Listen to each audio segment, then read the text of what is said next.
Naomi sat on the cold floor of what used to be her home, holding her daughter Betty close. It had been days since her husband Martin passed away. The house that once echoed with laughter now felt empty, filled only with the weight of grief. Her hair had been shaved as part of the mourning ritual, and with every passing moment, she felt her world falling apart. The morning after the funeral, Emanuel knocked on the door. His face was stern, his voice colder than usual. "You know the tradition, Naomi," he started. "Now that Martin is gone, it's my responsibility to take care of you and Betty. You must marry me." Naomi's heart sank. Marry Emanuel? She had never liked him. Martin had been kind, loving, and patient, while Emanuel was selfish, proud, and quick to anger. The thought of being his wife made her stomach turn. She stood up, holding Betty's hand tightly. "I can't do it, Emanuel. I can't marry you." His eyes darkened. "Then you have no place here." Naomi felt a cold fear grip her chest. "But this is Martin's house. This is where Betty was born. I have nowhere to go." Emanuel shrugged. "You have no son. Without a son, you have no claim to this house, or anything in it. Everything belongs to me now." Naomi knelt before him, tears streaming down her face. "Please, Emanuel, let us stay, even if it's just in the kitchen. I beg you. We have nowhere else. I am an orphan, and Betty is so young." But Emanuel turned away, his voice firm and unfeeling. "As long as you refuse to marry me, you're not welcome here. Leave, or I'll have you thrown out." Naomi's heart shattered as she clutched Betty close to her chest. She had lost her husband, and now she was losing her home. With no other choice, she gathered what few belongings she could carry and stepped out into the cold, uncertain night. They wandered aimlessly, the streets silent and unforgiving. Betty's soft voice broke through the silence. "Mama, where are we going? Are we going back home soon?" Naomi swallowed her tears, forcing a small smile for her daughter. "We're going to find a new home, my love. Somewhere safe." But deep down, Naomi didn't know where they would go, or what they would do. All she knew was that she couldn't give up. For Betty's sake, she had to keep moving forward. They slept on a bench that night, Betty curled up in her mother's arms. Naomi stayed awake, watching the stars and wondering how her life had come to this. Every moment was a reminder of how unfair life had become. Her mind raced with fear and uncertainty, but she knew she had to be strong for her daughter. Days passed, and Naomi found herself knocking on doors asking for work, but no one seemed to have any to offer. Some turned her away with pity in their eyes, others with harsh words. Naomi walked through the streets, holding Betty's small hand tightly. Her feet ached, and her heart felt even heavier. They had been walking for hours, searching for shelter, but every door they knocked on had turned them away. The cold wind bit at their skin, and Betty's tired voice broke the silence. "I'm hungry." Naomi stopped, kneeling in front of her daughter. She brushed a strand of hair from Betty's face, trying to smile, even though her own stomach was empty. "I know, my love. We'll find something soon." As they continued down the road, a man named John noticed them. He had seen the look of defeat on Naomi's face, the way her steps were slow and heavy. Her shaved head told a story he had seen before: grief and loss. A widow with no place to go. Betty's weary eyes tugged at his heart as she walked beside her mother, too tired to even ask for more. John approached them, his eyes full of concern, as he matched their pace. He could tell they had been walking for hours, maybe even days. Naomi didn't even notice him at first, her mind too wrapped in worry and exhaustion. It wasn't until she felt someone near that she turned her head slightly, her body stiff with fear. Seeing the kind look on John's face, Naomi hesitated. She had learned not to trust easily, but she had no choice now. John saw the uncertainty in her eyes but offered no threat, only a gentle presence. With a quiet gesture, John led them to his home. It wasn't far, just a few streets away. The house wasn't big, but it was warm and safe. The door opened to a modest living room where a fire flickered in the corner, casting a soft glow on the walls. Naomi and Betty stepped inside, feeling the warmth on their cold skin. Betty's eyes widened as she looked around, a small spark of hope lighting up her tired face. Naomi, still unsure, stood silently, taking in the kindness of the moment. John motioned toward the table where a simple meal waited: bread, soup, and fresh water. Without a word, Betty sat down, her hunger too strong to ignore. Naomi watched her daughter eat, relief flooding her heart for the first time in days. John disappeared for a moment, leaving Naomi and Betty alone in the quiet room. Naomi sat down, her legs finally giving way to the exhaustion she had been fighting. She looked at her daughter, who was now smiling faintly between bites of food, and her eyes welled with tears. After a while, John returned with a blanket and a pillow, offering them a place to rest. Naomi hesitated, unsure how long they could stay, or what the future held. But for now, they had shelter. For now, Betty was safe. The next morning, Naomi woke up to the smell of fresh bread and the warmth of the sun streaming through the window. She felt rested, for the first time in a long while, grateful for John's kindness. As she sat down to breakfast, Betty, still half asleep, leaned beside her. John spoke in a voice that surprised her.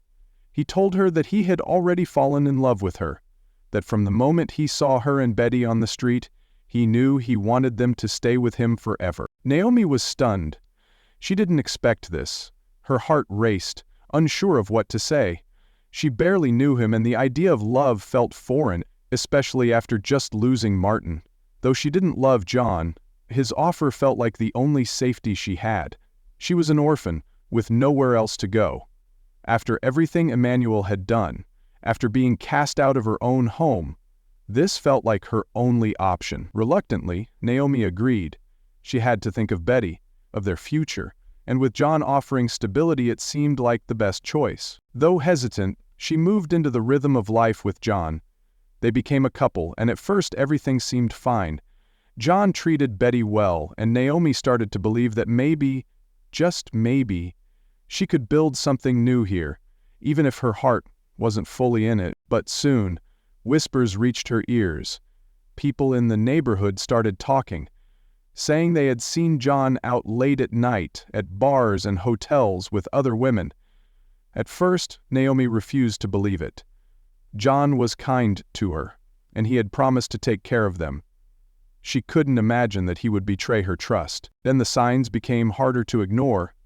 John would come home late, smelling of alcohol. Sometimes he wouldn't come home at all.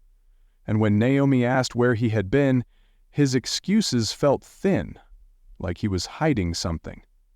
The uneasy feeling in her chest grew stronger, but Naomi still didn't want to believe the worst. She had started to care for John, and the thought of him betraying her was too painful to accept. One night, John didn't come home until dawn. Naomi confronted him, her heart pounding in her chest. She asked him where he had been. And though John tried to deny everything at first, his eyes betrayed him. He begged her for forgiveness, swearing that it was a mistake, that it would never happen again. He promised that he loved her, and that she was all he needed. By then, Naomi had fallen in love with John. She didn't want to lose him. She had seen the good in him, the man who had rescued her and Betty from the streets. She wanted to believe that he could change, that the cheating was just a moment of weakness. So, with tears in her eyes, Naomi forgave him. Life carried on, though the weight of John's betrayal hung over Naomi like a dark cloud. She tried to push it aside, focusing on her business. She had started selling goods at the market, leaving early in the morning and coming home late at night. The business kept her busy, and it was growing steadily. She finally had something of her own, something that made her feel like she was contributing to their life together. But while Naomi worked hard at the market, John stayed home. He had lost his job and didn't seem interested in finding another one. Instead, he spent his days at home with Betty. At first, Naomi didn't think much of it. Betty was old enough to look after herself, and John was still kind to her. But as the weeks passed, Naomi began to notice changes in Betty. Her daughter, once so full of energy and joy, seemed withdrawn, quieter than usual. Naomi asked Betty if everything was all right, but her daughter would just nod and give short answers. Naomi chalked it up to the changes in their life. The loss of her father, moving in with John, the new routine. But deep down, Naomi couldn't shake the feeling that something was wrong. Naomi didn't know the terrible secret hiding in her own home. While she worked long hours at the market, John, the man she thought had saved them, was hurting her daughter in ways she couldn't imagine. He had warned Betty to keep quiet, threatening both their lives if she dared tell anyone. Betty was only 13 and terrified, so she stayed silent, suffering in fear every day. Each morning, as Naomi left for the market, Betty dreaded the sound of the door closing. That was when John's dark side would come out. Betty would shrink into herself, trying to disappear. But John was always there, lurking. He told her she couldn't tell anyone, especially not her mother, or terrible things would happen. Betty lived in constant fear. She barely spoke, her heart heavy with the weight of her secret. She loved her mother deeply and couldn't bear the thought of Naomi getting hurt. John had made sure Betty felt powerless, trapped in a nightmare she couldn't escape. As the days passed, the fear gnawed at her, but so did her anger. One day, Betty mustered the courage to ask John why he was doing this to her. Her voice was barely a whisper, filled with confusion and pain. John responded without hesitation. He told her that her mother, Naomi, was always away at the market, working long hours. When he wanted to be with Naomi, she would push him away, saying she was too tired. He told Betty that he didn't want to cheat on her mother anymore, that he had given up his bad habits. But since Naomi wasn't giving him what he wanted, he turned to Betty. Hearing this twisted explanation made Betty feel sick. She couldn't believe what she was hearing. She hated him more with every word. John tried to make it seem like this was somehow normal, as if it was acceptable because he had chosen her over cheating with other women. Betty's heart filled with disgust, and the sight of him began to fill her with even more hatred, but she was still afraid. John's threats echoed in her mind, and she couldn't bring herself to tell Naomi. She knew her mother loved John, trusted him. How could she break that trust with such terrible news? And what if John followed through on his threats? Naomi noticed changes in Betty but didn't know what was really going on. Betty had become distant, withdrawn. She no longer smiled or laughed the way she used to. But when Naomi asked her if something was wrong, Betty would just shake her head and say she was fine. Naomi assumed her daughter was still adjusting to their new life. After everything they had been through, Betty had been waiting for the right moment to talk to her mother. She had been thinking about school a lot lately. All her friends were going, learning, dreaming about their futures, and yet here she was, stuck at home with John.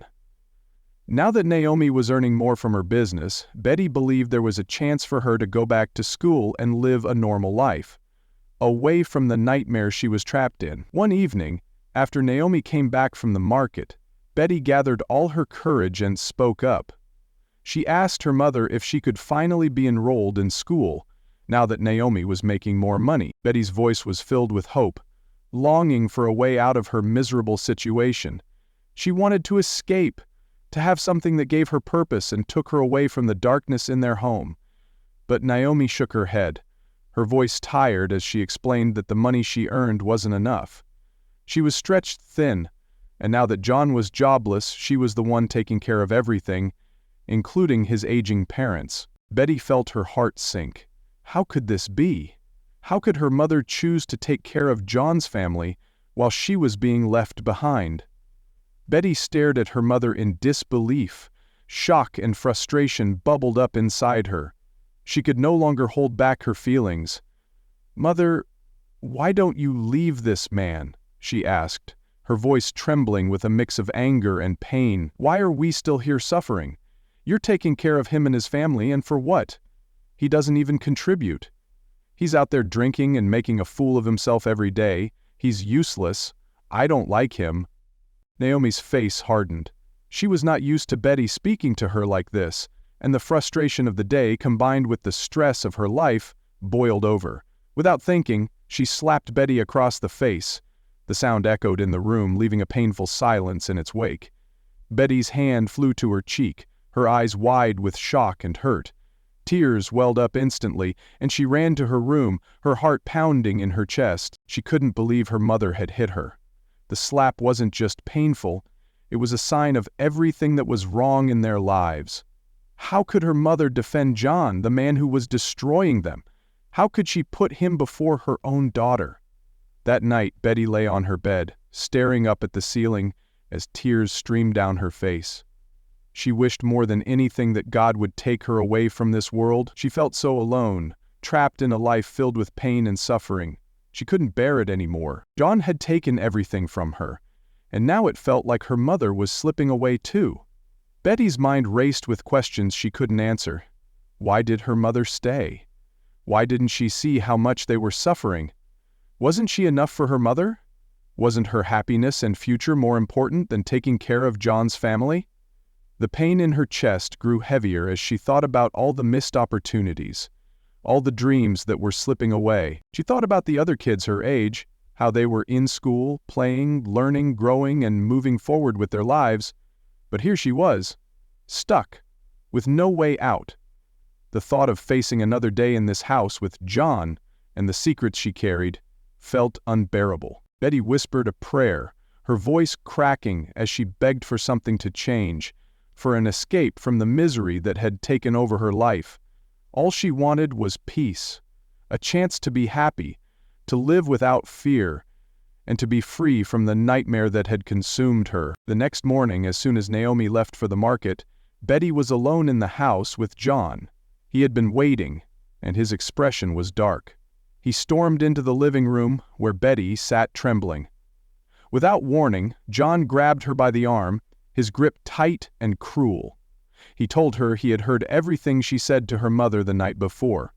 His voice was cold and full of menace, and he reminded her of his threat. He said that if she ever dared to speak against him again, he would make sure to carry out his promise, to hurt both her and Naomi. Betty's heart raced with fear.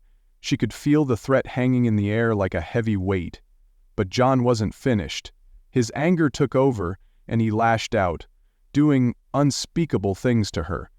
Once again, Betty felt helpless, trapped in her nightmare, powerless to stop him. When he was done, John left her there, broken and terrified, as if what he had done meant nothing. He left the house, heading straight to the local bar. John didn't care about anything anymore, not even hiding his behavior.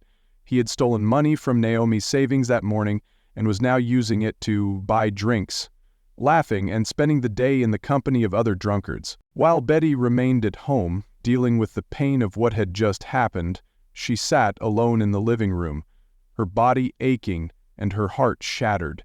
She felt empty, as if she had no strength left to face the day. Just as she was lost in her thoughts, their nosy neighbor Angelica showed up at the door.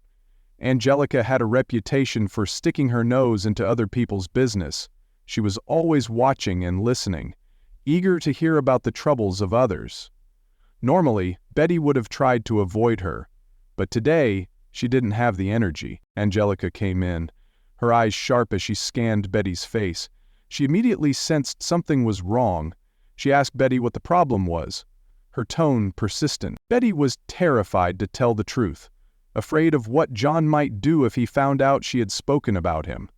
So she only mentioned the slap her mother had given her the night before, and how Naomi had refused to enroll her in school. Even though she didn't say much, her words stirred something in Angelica. Angelica's face turned red with anger. She couldn't believe what she was hearing. How could your mother do that? How could she choose a worthless, jobless man over her own daughter's future? Angelica fumed. Betty tried to calm her down, begging her not to say anything to Naomi. But Angelica wasn't the type to stay silent. She didn't care about keeping peace. She cared about being right. Later that evening, after Naomi returned from the market, Angelica wasted no time in marching over to their house. She was furious, ready to confront Naomi and tell her exactly what she thought. Naomi had barely set down her bags when Angelica burst into the house. her voice sharp and filled with rage.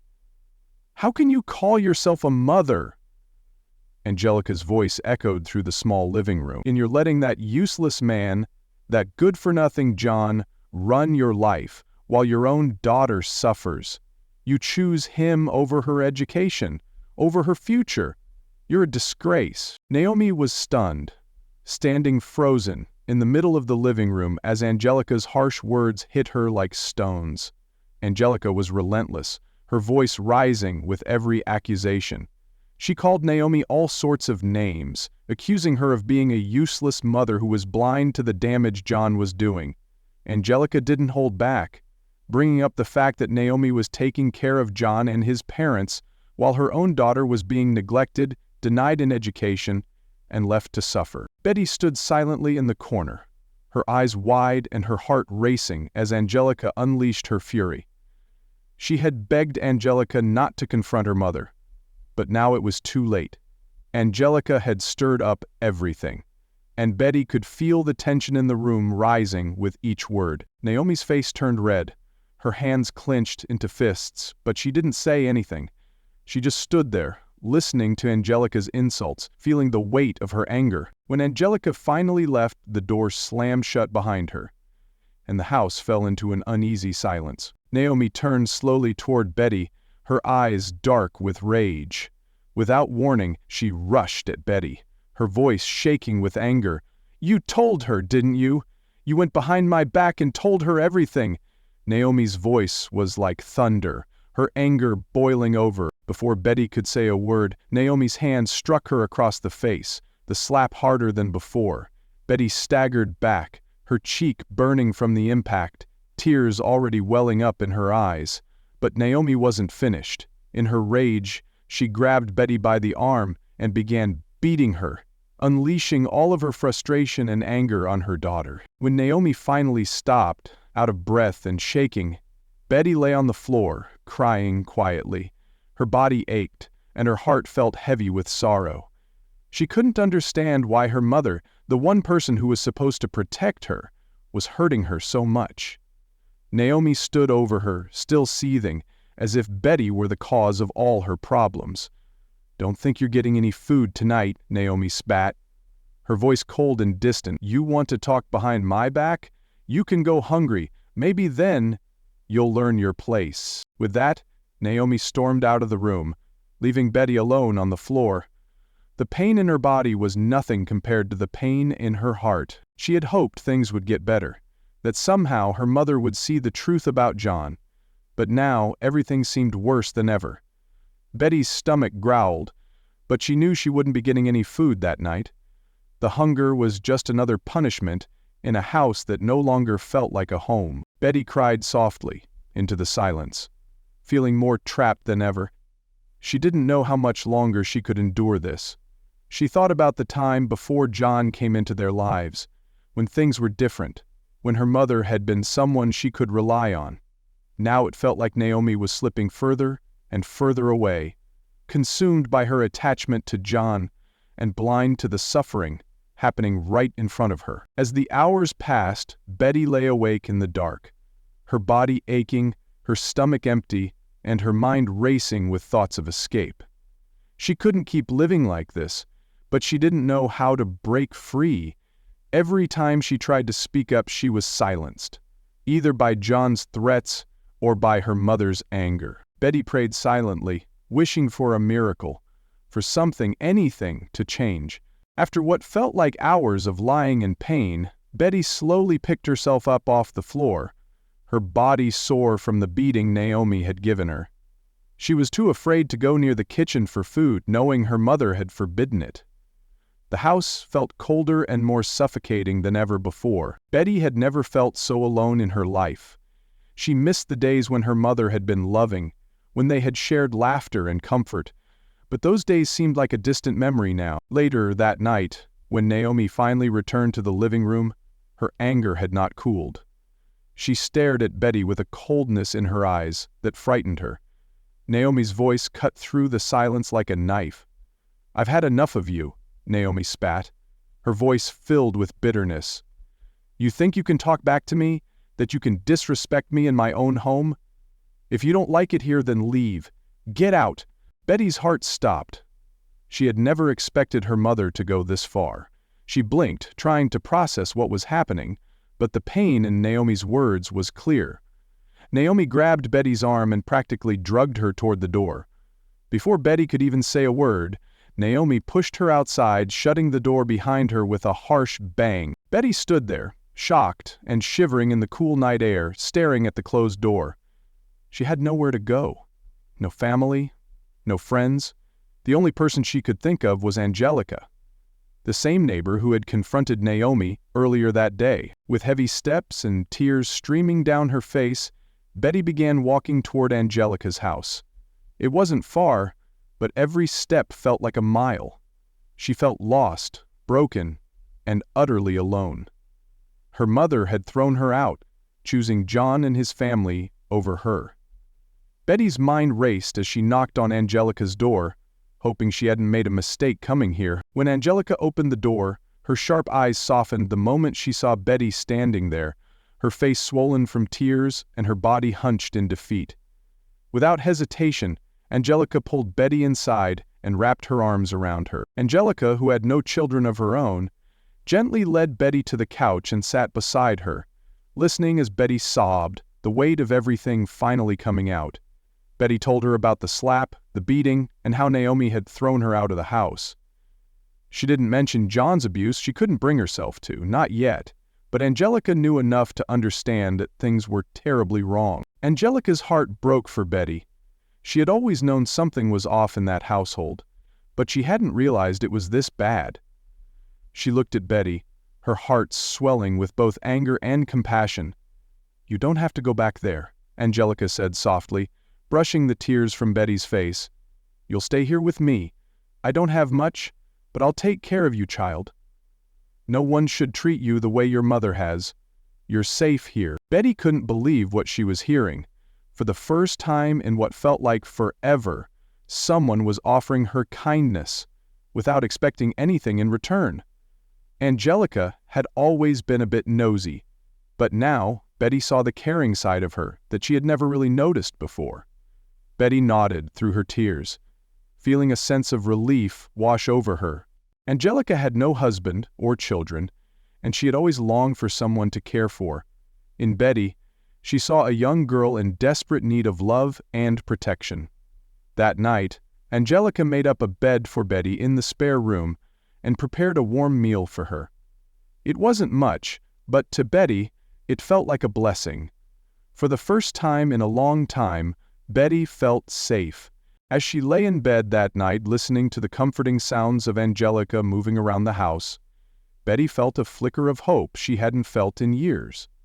She knew that things wouldn't be easy from now on, but at least she had escaped the nightmare that had been her life with John and Naomi. As she lay in bed that night, listening to the comforting sounds of Angelica moving around the house, Betty felt a flicker of hope she hadn't felt in years.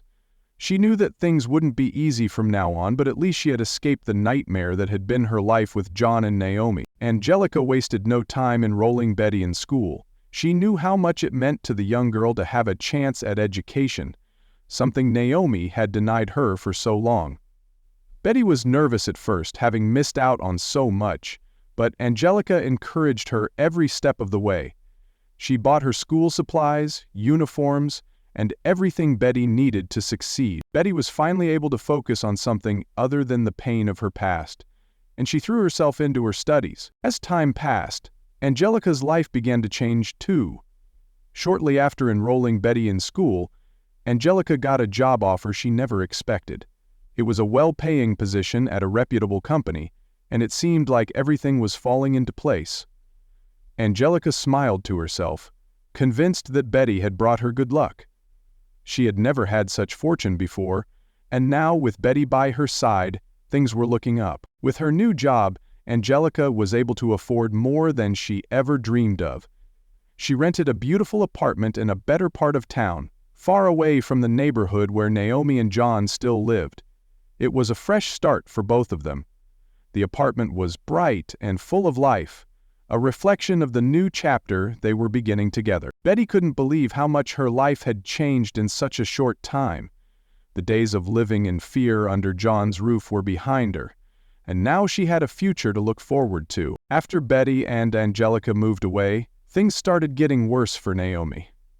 John, who had always been lazy and unreliable, began to show his true colors. Whenever Naomi came home late from the market, tired from working all day, John would accuse her of cheating on him. He would shout at her, saying that she must be with other men because she wasn't home to cook for him. One evening, Naomi came home and, before she could even sit down, John started yelling. His face was red with anger, and he grabbed her by the arm. He hit her, accusing her of being unfaithful, even though she had been working hard to provide for him. Naomi was shocked, but didn't have the strength to fight back. She had chosen this life, and now she was paying the price. John's behavior only got worse. He would take money from Naomi's savings and spend it on women and alcohol. The more he drank, the more violent he became. He would stay out all night, leaving Naomi alone, only to return home drunk and angry. The neighbors saw everything, and soon they started gossiping about Naomi. They called her a foolish woman for choosing a man like John over her own daughter Betty. She had a good child, and she threw her away for this useless man, one neighbor would whisper to another. Now look at her, suffering because of him. Naomi heard the gossip, but she didn't know how to respond. Deep down, she knew the neighbors were right. She had chosen John, and now she was stuck with the consequences. But even as John continued to steal from her and treat her poorly, Naomi couldn't bring herself to leave. She felt trapped, just as Betty had once felt, under the same roof. Every day Naomi worked harder, trying to make enough money to keep the household running. But no matter how much she earned, John would find a way to take it and waste it. He would go to the bars, spending Naomi's hard-earned money on drinks and other women. When Naomi confronted him, he would deny it, or worse, hit her again. 6 years passed, and Betty had grown into a bright and confident young woman. She was now in university, studying hard and building a life far away from the pain of her past. She even had a boyfriend who cared deeply for her. Life with Angelica had given her a sense of peace, but the memories of John and the horrors he had put her through still haunted her. One evening, Betty sat down with Angelica, who she now called Mom, and gathered the courage to finally tell her everything. She could no longer keep the terrible secret that had been eating away at her for years. Slowly, she began to recount the dark days when John had forced himself on her, threatening to kill both her and Naomi if she ever told anyone. She explained how terrified she had been, and how she had stayed silent to protect herself and her mother. Angelica was shocked beyond words. She had always known John was a terrible man, but hearing the truth about what he had done to Betty filled her with rage. Angelica could barely contain her anger, and as Betty tearfully continued telling her about the threats, the abuse, and the fear, Angelica's heart broke for her. "You should have told me sooner," Angelica said, her voice trembling with emotion. Betty, still wiping away tears, tried to calm her down. "I just wanted to forget. It's in the past, and I'm free now." But Angelica wasn't ready to forget. She knew she couldn't let John get away with what he had done. Her protective instincts kicked in, and before Betty could stop her, Angelica picked up the phone and called the commissioner of police, a close friend of hers. She told him everything Betty had just revealed, sparing no detail. The commissioner was horrified and immediately sent officers to arrest John. When John was taken to the police station, news spread fast. Naomi, still convinced that John could do no wrong, rushed to his defense. She stormed into the station, demanding to know why her husband had been arrested. Desperate and panicked, Naomi insisted that Betty was lying, that her daughter was trying to destroy their lives out of hatred. But the police weren't convinced. They had already started gathering evidence, and it became clear that Betty's story was the truth. Neighbors who had witnessed John's violent behavior came forward to testify, and soon, more facts about John's mistreatment of Betty and others began to surface. Naomi refused to accept any of it. She emptied her savings on spending every penny she had on lawyers, desperate to free John from jail. She visited him every day, clinging to the belief that he was innocent, even as the case against him grew stronger. In court, the judge listened to the testimonies, the evidence, and the horrific details of John's abuse. After a long trial, John was found guilty of all charges and sentenced to 20 years in prison. He was finally brought to justice for the suffering he had caused. Naomi was shattered. She had lost everything: her savings, her reputation, and most painfully, her daughter. She had spent years defending a man who had destroyed their family. She had chosen John over Betty, and now she was left with nothing. As Naomi returned home, the reality of her choices began to sink in. The house was cold and empty, filled with the silence of all she had lost. She had sacrificed her daughter's well-being for a man who didn't care for her, and now it was too late to make things right. Meanwhile, Betty and Angelica returned home from the courthouse. Betty felt a sense of closure. She had faced her past, and now, with John in prison, she could truly begin to heal. Angelica wrapped her arms around Betty, whispering softly that everything would be okay. 2 weeks after John was sent to prison, Naomi was still living in the house she once shared with him, clinging to the only thing she had left. She had lost her daughter and spent all her savings defending John, and now she had nothing but the empty house and her grief. Every day, she sat in silence, wondering how everything had fallen apart. One afternoon, there was a knock at the door. Naomi opened it to find a woman she had never seen before standing there. The woman looked confident and angry, and without hesitation, she introduced herself. She revealed something that left Naomi in shock. She was John's wife. Naomi felt the ground slip beneath her feet as the woman explained that while John had been with Naomi, he had another family. He had 5 children with her. And all this time, part of the money John had been stealing from Naomi had been going to support them. Naomi's mind reeled. How could John have hidden this from her?